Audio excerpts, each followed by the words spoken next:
Bugün sizə balaca bir səhnəcik təqdim edəcək. Səhnəciyimizdə uşaqlar meyvələrin faydalarına söhbət açacaqlar. Səhnəciyimizdə iştirak edir Ella alma,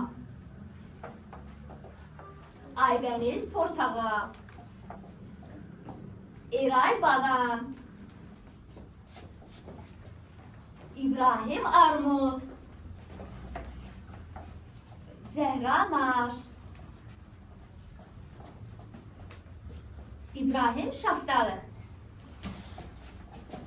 İndi isə uşaqlarımız sizlər üçün balaca bir səhnəcik təqdim edəcəklər. Nəsəkilər çıxı, həminə gözəldir.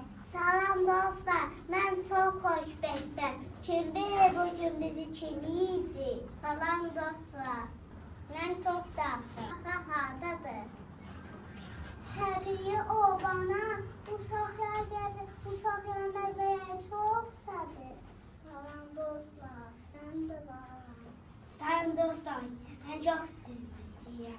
Uşaqlar bağda gəzirdilər. Onlar bağda çoxlu meyvə ağacları gördülər. Birdən təəccüblə Nə qədər meyvələr. Mən sevirəm, hay gəlirəm. Uşaqlar məni çox sevir. Mən çox yumuşaq və şirinəm. Yeyəndə dadı damaqda qalır. Mən güclü, sürətli, qaçmaq istəyənə məni yesin. Mən şəb tanıyım, soğuk dəyməni uzaq yastıyım. Həm şirinəm, həm turşam. Vitaminlərlə zənginəm. Mən çox gözəl ətim var. Bütün vitaminlər məndə var.